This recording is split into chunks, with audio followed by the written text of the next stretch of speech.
Hi, welcome to this video, ladies and guys. Well, as you see, Hayden's home from college for the winter, and I put him right to work. He helped me stack all the wood that was in the 10 by 10 kennel, and we put it in the shed. I wasn't going to stack it, but since there were two of us and it would have taken up a lot more space, we were able to stack it. It looks to me like there's probably 2.5 cords of wood there, plus I've been pulling out of it with the wheelbarrow, so that definitely holds a good amount of wood, the kennel idea. But then I also convinced him to hang out a little bit longer, and we actually reconfigured the kennel where we actually opened up this section here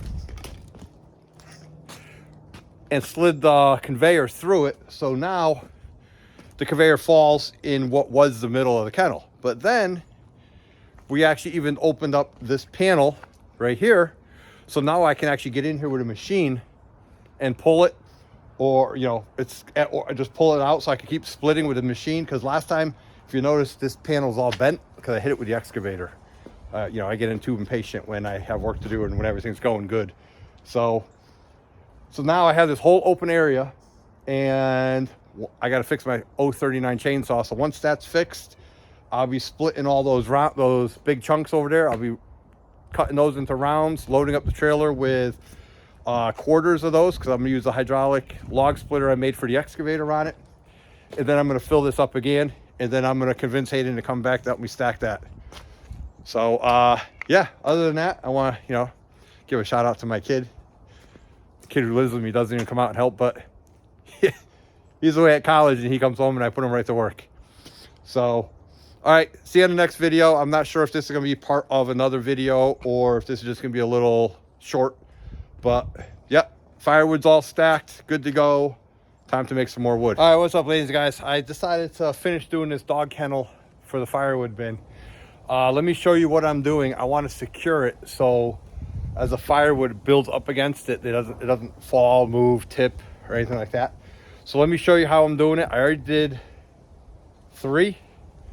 I'll show you the third one. I didn't finish it yet. I didn't put it on it, and I'll show you how I'm doing it. And then I just have one last one to do.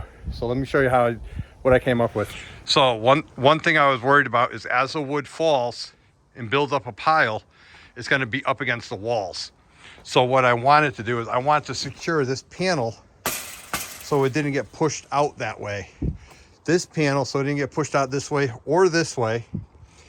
Can't really do anything with that corner because none of it's over the timber, but I figure if I secure that corner and this intersection, it will, and then it won't be able to move. So what I'm doing is I took some rebar, 1/2-inch rebar, cut it into roughly 2-foot sections.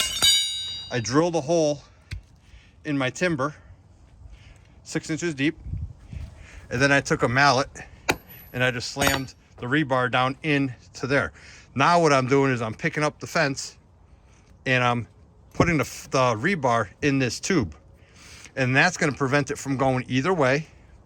You know, up, down, left, right, whatever. And so I already did that one. That one's already in. This one's already in. And you can see it's not falling over. That one's definitely not moving because that's in the corner, and that's the strongest point is a corner. That corner is going to be secured by this corner and this corner, so that won't move much. And then I got to decide where to put this one, because this is another 10 feet.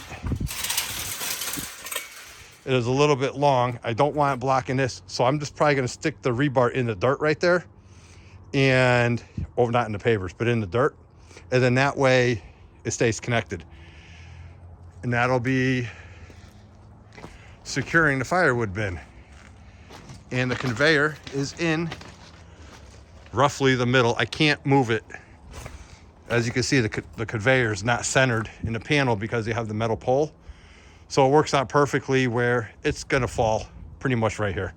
And I'll be able to get the same amount. I'll probably be able to do 2 cords without having to move this pile again. So that's what I'm hoping for. All right, well, let me do this one here, and then I'll pick it up, center it in there, and then I'll see how secure it is.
Well guys, I think that was the easiest way to secure this panel, these panels.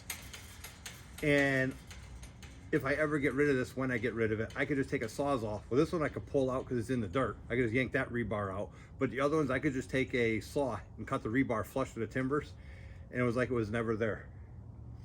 So I'm happy with that. I might even buy some lattice, you know, that white decorative lattice, and lattice the face of this, so that way the air can still go through, but it's going to look more presentable. We'll see. Not this year, or not this winter. This winter is all about filling that firewood shed up and getting that house, keeping that house heated with firewood. All right, well, I keep trying to modify my gadgets and my way of doing things, trying to make them more efficient. So looks like it's gonna work. We'll see. All right, that's it for now.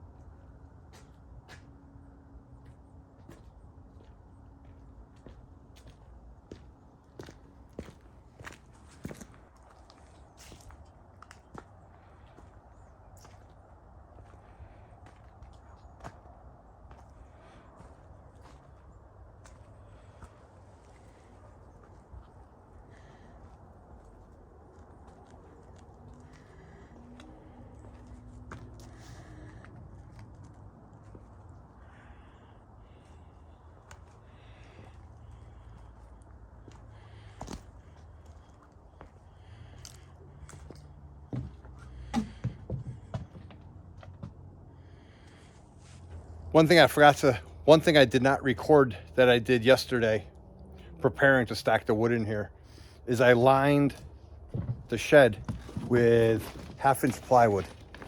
See how there's 1/2-inch plywood now, all on the inside of the shed? The reason I did that is I knew we were gonna be throwing the wood. And I just have that pine is my exterior. The vertical shiplap pine right here is my exterior. I didn't want to start throwing wood against the actual pine itself. So all I did was I bought 5 sheets of 1/2-inch plywood, some decking screws, and some fender washers. And I actually just screwed the plywood to the frame of the shed. So that way it's going to keep the wood off the pine that the shed is made out of, number one. Number two, as you saw, we were chucking the wood, and I cut this wood into large chunks. It's pretty heavy. It's not going to damage the wood, except when you hit the shed. So we hit the shed. Well, yeah, I'll say we hit the shed a few times. Yeah, because I did. I hit it up there. I actually hit the top on that door, throwing the chunks down there. But anyway, so that's what I did to prepare for this. So I got a lot of wood, a lot more wood in here than I thought, because that's got to be at least 2 cords, I'd say, and especially with all the chunks that I'm going to be burning first. So this shed's going to be nice. Once it's all full, I'll have 1 to 2 years, at least 1.5 years of firewood stacked in there.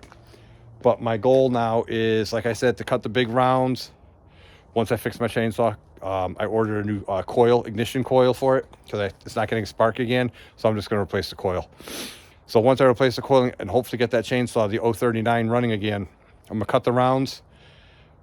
Once they're cut into 18-inch rounds, then I'm going to split the 18-inch rounds, quarter them with the excavator log splitter that I made last year.